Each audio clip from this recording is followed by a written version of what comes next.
আমি জানতাম যে ঠিক এমন কিছুই ঘটবে, ম্যাজিকের মতো কাজ করছে। গতকালকে থেকে আবারও পুরা মিডিয়াকে কাঁপাই দিচ্ছেন আমাদের অন্তর্বর্তী সরকারের প্রধান উপদেষ্টা ডক্টর মোহাম্মদ ইউনূস। তবে আজকে আমি যে তথ্য আপনাদেরকে দিচ্ছি, এই তথ্যটা হয়তো অনেকে আমরা এতদিন জানতাম না, এই জন্য তারা প্ল্যান বি তে কাজ করতেছে। সাবাস বাংলার দামান ছেলেরা, বাংলার ভূমিকে এভাবে রক্ষা করতে হবে এবং দাদাবাবুদের জবাব এভাবেই দিতে হবে, কোনো ছাড় দেওয়া যাবে না। একটা কথা আছে না, যদি তুমি ভয় পাও তবে তুমি শেষ, যদি তুমি রুখে দাঁড়াও তবেই তুমি বাংলাদেশ। এই আন্দালিত রহমান, পার্থ, রুমিন ফারানা, মঈন খান, নুরুল হক, রাশেদ খান, এরা গিয়েছে। সব কটাকে মনে রাখা হবে, বলে রাখলাম। ভালো, আপনাদের সাথে এর মধ্যে অনেকের সাথে আমার খুব ভালো সম্পর্ক ছিল, সব কাট আপ, একটাকেও ছাড়া হবে না। যখন যেটাকে সুযোগ পাবো একদম ভরে দেওয়া হবে, এটা বলে রাখলাম, একদম প্রকাশ্যে হুঁশিয়ারি করে রাখলাম। সালমান এফ রহমানের অডিও ফাঁস করেছেন ডাক্তার পিনাকি ভট্টাচার্য। ভারতের গলার কাটা, ভারতের সবচেয়ে বড় দুশ্মন বর্তমান সময়ে, সারা বিশ্বের ভিতরে সেরা দুশ্মন হয়েছেন ডক্টর মোহাম্মদ ইউনূস। কারণ ডক্টর মোহাম্মদ ইউনূস একজন আন্তর্জাতিক সম্মানী ব্যক্তি, আর সেই কারণেই সেই চায়ের দোকানের নরেন্দ্র মোদীর দুটি খুলে যাচ্ছে বারবার, দুটি খুলে দিচ্ছে বারবার ডক্টর মোহাম্মদ ইউনূস। কি দেউলিয়া অবস্থা অথবা চরম অবস্থা? দেউলিয়া অবস্থা হলো এই যে 5 মিনিটের একটা ঝটিকা মিছিল করছে চট্টগ্রাম, এটা হচ্ছে দেউলিয়া অবস্থা। আর চরম অবস্থা হলো যে এমন একটা পরিস্থিতি যে ছাত্রলীগকে 5 মিনিটের একটা ঝটিকা মিছিল করতে। উপদেষ্টা আসিফ নাহিদ পদত্যাগ করতে যাচ্ছেন, এরকম খবর গণমাধ্যমে ছড়িয়ে পড়েছে। শুধু আসিফ নাহিদ নয়, মাহফুজ আলমও পদত্যাগ করবেন। এটা বাংলাদেশের রাজনীতিতে বড় ধরনের ঘটনা। রাজনীতির সব হিসাব নিকাশ উল্টা পাল্টা হয়ে যেতে পারে। ভাই, আমাদের অপরাধ হয়েছে, আমাদের উচিত ছিল কি জানেন? আমাদের সবচেয়ে বড় অপরাধ হয়েছে, আমাদের এই আন্দোলন চলতে থাকতো, আমরা চুপকে সরাইতে চাইছি রাজনৈতিক অসহযোগিতা। 72 সংবিধান নিয়ে আমরা কথা বলেছি, সেখানে রাজনৈতিক অসহযোগিতা। আমরা সেখানে হচ্ছে প্রক্লেমেশন নিয়ে কথা বলেছি, অসহযোগিতা। আমরা রিফরমেশন নিয়ে কথা বলছি, সেখানে অসহযোগিতা। আসসালামু আলাইকুম প্রিয় দর্শক, যে সকল ভিডিও ফুটেজগুলো দেখলেন, এতে করে নিশ্চয়ই বুঝতে পেরেছেন আজকের ভিডিওটা কতটা গুরুত্বপূর্ণ হতে চলেছে। তাই ভিডিওটি না টেনে সম্পূর্ণ ভিডিও দেখার আহ্বান করছি। কথা না বাড়িয়ে চলুন ভিডিওটি দেখতে থাকি। আর হ্যাঁ, আপনি যদি এই চ্যানেলে নতুন হয়ে থাকেন তাহলে চ্যানেলটি সাবস্ক্রাইব করে পাশে থাকা বেল আইকনটি অন করে দিন। আর যদি সাবস্ক্রাইব করে থাকেন তাহলে আপনাকে অসংখ্য ধন্যবাদ। গতকালকে থেকে আবারও পুরা মিডিয়াকে কাঁপাই দিচ্ছেন আমাদের অন্তর্বর্তী সরকারের প্রধান উপদেষ্টা ডক্টর মোহাম্মদ ইউনূস। যুক্তরাজ্যের একটা সমস্ত গণমাধ্যম ফিনান্সিয়াল টাইমস একটা পডকাস্টে তিনি যে বক্তব্য দিয়েছেন, সেই বক্তব্যের পর আমাদের দেশের গণমাধ্যমগুলো একের পর এক প্রতিবেদন ছাপিয়ে যাচ্ছে। তবে আজকে আমি যে তথ্য আপনাদেরকে দিচ্ছি, এই তথ্যটা হয়তো অনেকে আমরা এতদিন জানতাম না। বাংলাদেশের প্রথম সারির গণমাধ্যম মানব জমিন, সেখানে একটা প্রতিবেদন করা হয়েছে। আর এই প্রতিবেদন দেখে যে এই পোলাপেন কি রাজনীতি করবে, আরে এদের দ্বারা কি হবে নাকি, এরা ভবিষ্যতে গিয়ে কি করবে, বিএনপির সামনে টিকবে না, এরকম ধারণা যারা আছেন, প্রথমত এরা সরকার ফালাই দিচ্ছে। যদিও এটা নিয়ে নানান পারসেপশন আছে, কেউ বলছেন আমরা, কেউ বলছেন তারা। এর বাহিরে এখন যে কর্মটা চলছে তাদের রাজনৈতিক দল গঠন নিয়ে, আপনি আশ্চর্য হয়ে যাবেন যে আমাদের গতানুগতিক ধারার যে রাজনৈতিক দলগুলো, এদের চেয়ে কোনো অংশেই পোলাপেন কম না। আসুন দেখি দৈনিক মানব জমিনের করা প্রতিবেদনটা কি তথ্য দিচ্ছে। দল গঠনের প্রক্রিয়া অনেকটাই গুছিয়ে ফেলেছে ছাত্র আন্দোলনের নেতারা। ফেব্রুয়ারির মাঝামাঝি সময়ে ঘোষিত হতে পারে এই নতুন রাজনৈতিক দল। তো শুরুতে একটা আহ্বায়ক কমিটি গঠন করবে, পরবর্তীতে কাউন্সিলিং এর মাধ্যমে পূর্ণাঙ্গ কমিটি গঠন করবে। তো প্রশ্ন হচ্ছে, আপনার এই যে জাতীয় নাগরিক কমিটি বা বৈষম্যবিরোধী আন্দোলন, তারা যারা এই দলগুলো করছে, তারা কি ভাই নির্বাচনে গিয়ে বাকিদের সামনে টিকবে? এদের মধ্যে কি এমন কোনো ক্যারেক্টার আছে যে ধরেন লোকাল পর্যায়ে একজন বিএনপি অথবা জামাতের নেতাকে অথবা অন্যান্য আওয়ামী লীগের নেতাকে টেকা দিয়া সে মাঠ ক্ষমতায় যাওয়ার মতন? ছাত্ররা বিষয়টা জানে যে এটা এত সোজা না, এই জন্য তারা প্ল্যান বি তে কাজ করতেছে। তবে এই প্রক্রিয়া অনেকটা আমরা দেখেছি যে এর আগে আমাদের প্রধান দলগুলো করতো। তো কি করছে দেখেন, নতুন দল ঘোষণার আগে ছাত্ররা যোগাযোগ রক্ষা করছেন বিভিন্ন রাজনৈতিক দলের নেতাদের সঙ্গেও। বুঝেন নাই? আচ্ছা, উদ্দেশ্য কি? ওই সকল রাজনৈতিক দলের নেতা, বিশেষ করে এগুলো ছোটখাটো দল বাট জনপ্রিয় ক্যারেক্টার আছে না, ছোটখাটো দল যে একাই একজন দল, আবার হয়তো 2-4-10টা ভোট আছে, এরকম কিছু দল আছে, বা 200 ভোট আছে। জুনায়েদ আহমেদ সাকি ভাই খুবই ফেমাস একজন ব্যক্তিত্ব, ক্লিন ইমেজ সবার কাছে, হইতে পারে ওনার মতন যারা আছেন। তারপর ভিপি নুরের গণ অধিকার পরিষদের কয়েকটা পার্ট আছে, আরও ছোটখাটো। তারপরে যে ব্যারিস্টার ফুয়াদের যে এবি পার্টি জামাত থেকে ভাঙা যায়, তারা একটা আলাদা দল করছে। এগুলো ব্যক্তি বেসিস কিছু দল। আবার ধরেন আমাদের ব্যারিস্টার আন্দালিব রহমান পার্থ, জাতীয় পার্টির একাংশের তিনি চেয়ারম্যান। সো এরকম কিন্তু অনেক ক্যারেক্টার আছে, আপনি খুঁজতে পাবেন। তারপর হচ্ছে মান্না ভাই, অনেকে আছেন।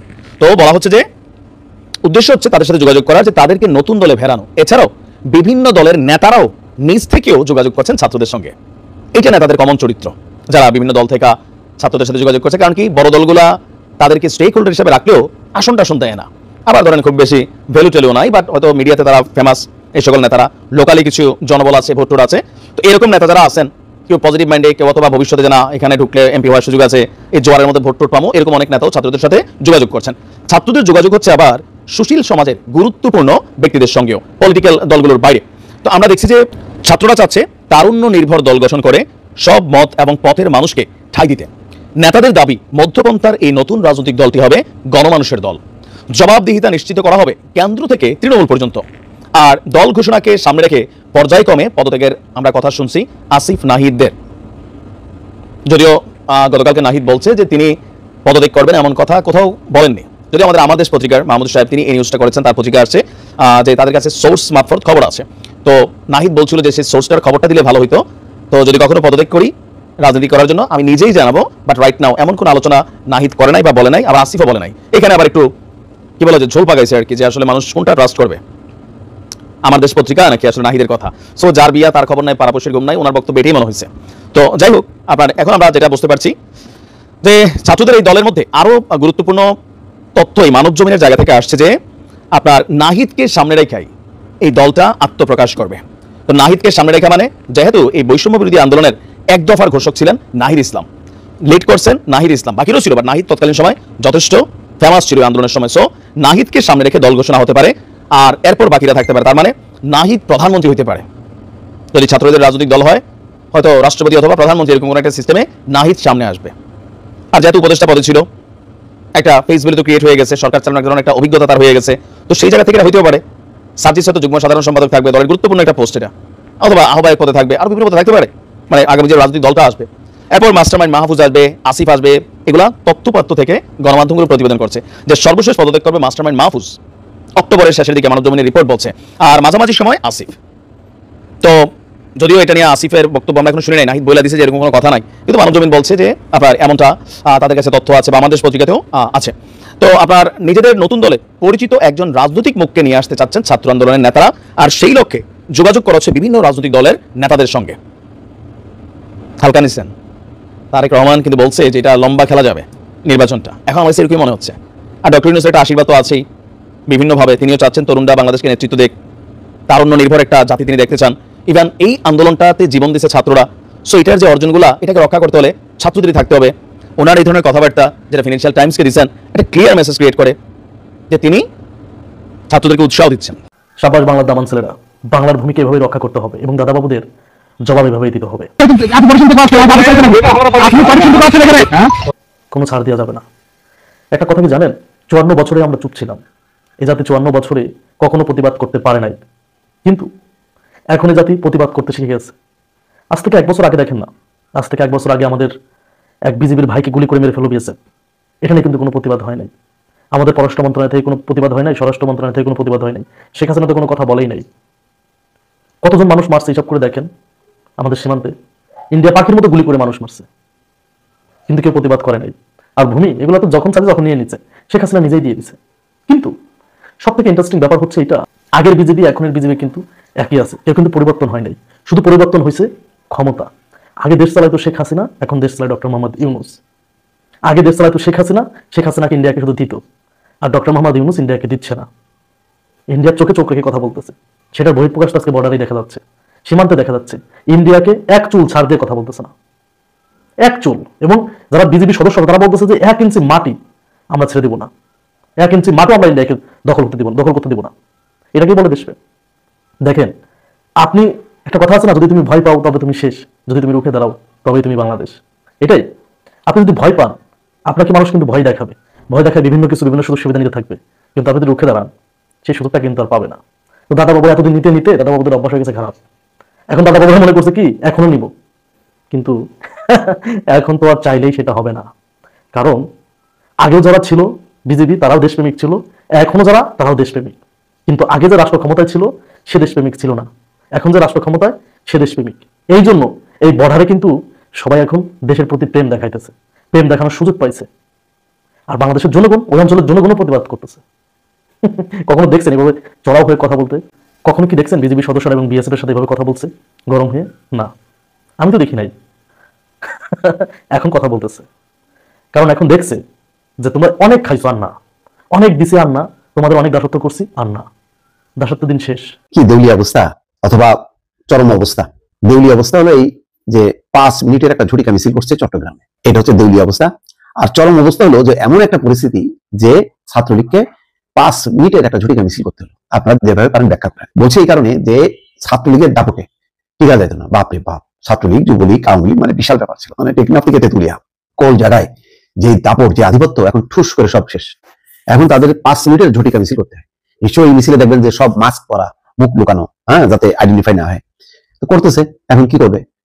আবার যদি ঘুরে দাঁড়ানো যায়, আবার যদি একটা সুযোগ হয়, মানে বিএনপিকে ফলো করতেছে যে বিএনপি এত কষ্টের মধ্যে তো টিকে ছিল।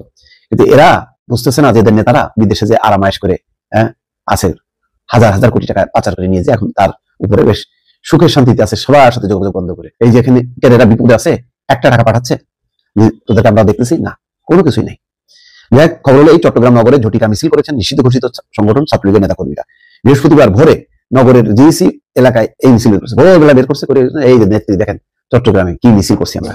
প্রত্যক্ষদর্শীদের সঙ্গে কথা বলে জানা যায় সকাল 6টার দিকে, অনেকে ঘুমার পড়ে, আমি তো মানে ঘুমাই থাকি, 9টা-10টার দিকে উঠি।